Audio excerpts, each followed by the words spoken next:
अद्भुत हिंदी स्टोरीज में आपका स्वागत है। आज की कहानी का शीर्षक है एक पिता का दर्द। आज पूनम लव मैरिज कर अपने पापा के पास आई और अपने पापा से कहने लगी, पापा मैंने अपनी पसंद के लड़के से शादी कर ली। उसके पापा बहुत गुस्से में थे, पर वो बहुत सुलझे शख्स थे। उसने बस अपनी बेटी से इतना कहा, मेरे घर से निकल जाओ। बेटी ने कहा, अभी इनके पास कोई काम नहीं है, हमें रहने दीजिए, हम बाद में चले जाएंगे। पर उसके पापा ने एक नहीं सुनी और उसे घर से बाहर कर दिया। कुछ साल बीत गए। अब पूनम के पापा नहीं रहे और दुर्भाग्यवश जिस लड़के ने पूनम से शादी की वो भी उसे धोखा देकर भाग गया। पूनम की एक लड़की एक लड़का था। पूनम खुद का एक रेस्टोरेंट चला रही थी जिससे उसका जीवन यापन हो रहा था। पूनम को जब ये खबर हुई उसके पापा नहीं रहे तो उसने मन में सोचा, अच्छा हुआ मुझे घर से निकाल दिया था, दर दर की ठोकरें खाने छोड़ दिया। मेरे पति के छोड़ जाने के बाद भी मुझे घर नहीं बुलाया।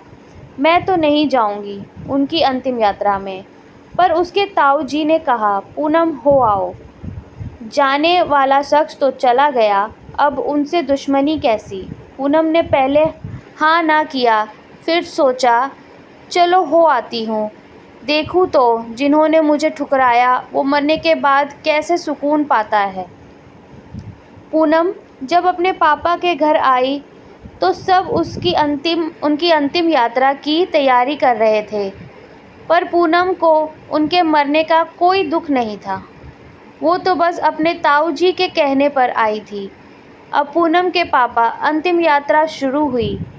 सब रो रहे थे, पर पूनम दूर खड़ी हुई थी। जैसे तैसे सब कार्यक्रम निपट गया। आज पूनम के पापा की 13वीं थी। उसके ताऊ जी आए और पूनम के हाथ में एक खत देते हुए कहा, ये तुम्हारे पापा ने तुम्हें दिया है, हो सके तो इसे पढ़ लेना। रात हो चुकी थी, सारे मेहमान जा चुके थे। पूनम ने वो खत निकाला और पढ़ने लगी। उसने सबसे पहले लिखा था, मेरी प्यारी गुड़िया, मुझे मालूम है तुम मुझसे नाराज़ हो, पर अपने पापा को माफ़ कर देना। मैं जानता हूँ तुम्हें मैंने घर से निकाल दिया था, तुम्हारे पास रहने की जगह नहीं थी, तुम दर दर की ठोकरें खा रही थी, पर मैं भी उदास था। तुम्हें कैसे बताऊँ? याद है तुम्हें जब तुम 5 साल की थी तब तुम्हारी माँ हमें छोड़ के चली गई थी। तब तुम कितना रोती थी, डरती थी, मेरे बिना सोती नहीं थी, रातों को उठकर रोती थी। तब मैं भी सारी रात तुम्हारे साथ जागता था। तुम जब स्कूल जाने से डरती थी तब मैं भी सारा वक्त तुम्हारे स्कूल के खिड़की पर खड़ा होता था, और जैसे ही तुम स्कूल से बाहर आती थी तुम्हें सीने से लगा लेता था। वो कच्चा पक्का खाना याद है जो तुम्हें पसंद नहीं आता था, मैं उसे फेंक कर फिर से तुम्हारे लिए नया बनाता था कि तुम भूखी ना रहो। याद है जब तुम्हें बुखार आया था, मैं सारा दिन तुम्हारे पास बैठा रहता था, अंदर ही अंदर रोता था, पर तुम्हें हंसाता था कि तुम ना रो वरना मैं रो पड़ता था। वो पहली बार हाई स्कूल की परीक्षा जब तुम रात भर पढ़ती थी तो मैं सारी रात तुम्हें चाय बना कर देता था। याद है तुम्हें जब तुम पहली बार कॉलेज गई थी और तुम्हें लड़कों ने छेड़ा था तो मैं तुम्हारे साथ कॉलेज गया और उन बदतमीज़ लड़कों से भिड़ गया। उम्र हो गई थी और मैं कमज़ोर भी, कुछ चोटें मुझे भी आई थीं, पर हर लड़की की नज़र में पापा हीरो होते हैं, इसलिए अपना दर्द सह गया। याद है तुम्हें वो तुम्हारी पहली जीन्स, वो छोटे कपड़े, वो गाड़ी, सारी कॉलोनी एक तरफ थी कि ये सब नहीं चलेगा, लड़की छोटे कपड़े नहीं पहनेगी, पर मैं तुम्हारे साथ खड़ा था, किसी को तुम्हारी खुशी में बाधा बनने नहीं दिया। तुम्हारा वो रातों को देर से आना, कभी कभी शराब पीना, डिस्को जाना, लड़कों के साथ घूमना, इन सब बातों को कभी मैंने गौर नहीं किया, क्योंकि जिस उम्र में थी उस उम्र में ये सब थोड़ा बहुत होता है। पर एक दिन तुम एक लड़के से शादी कर आई और वो भी उस लड़के से जिसके बारे में तुम्हें कुछ भी पता नहीं था। तुम्हारा पापा हूँ। मैंने उस लड़के के बारे में सब पता किया। उसने ना जाने वासना और पैसे के लिए कितनी लड़कियों को धोखा दिया। पर तुम तो उस वक्त प्रेम में अंधी थी। तुमने एक बार भी मुझसे नहीं पूछा और सीधा शादी करके आ गई।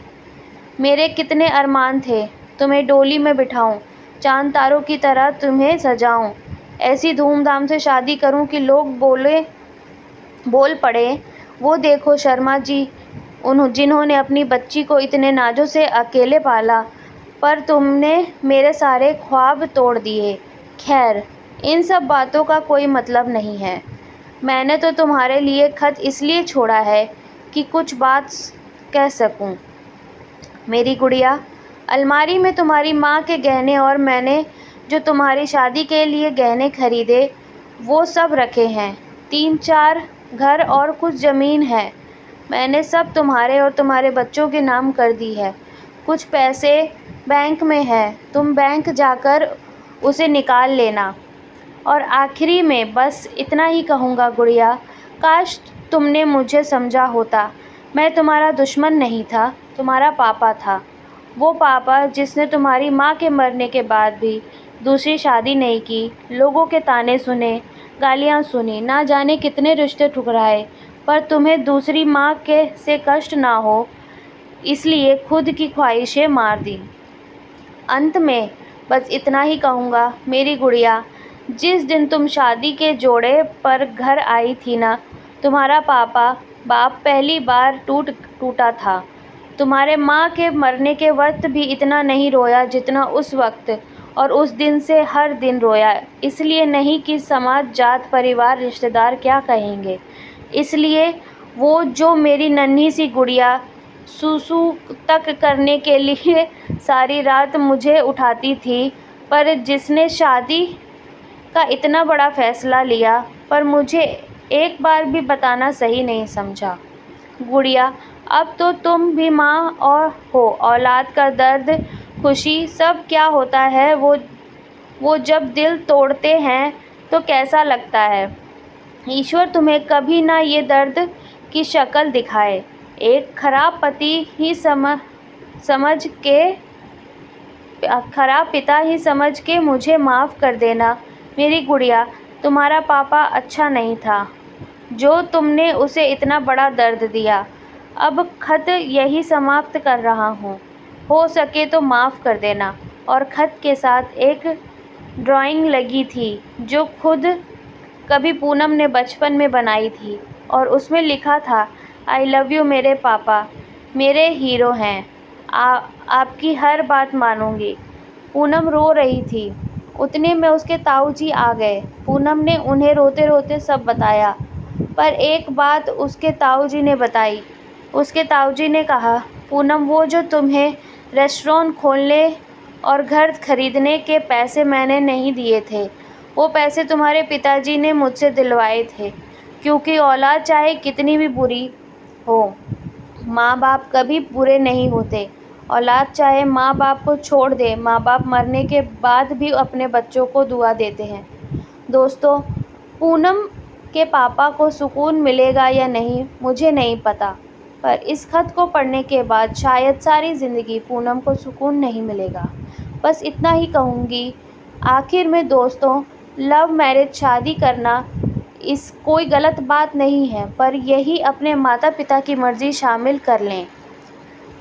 पत्थर से पानी निकल जाता है, वो तो माँ बाप है ना, कब तक नहीं टूटेंगे। और बच्चों की खुशी के लिए हर माँ बाप की एक इच्छा होती है, अपनी बेटी को अपने हाथों से डोली में विदा करने की हो सके तो उसे एक सपना मत रहने दीजिए।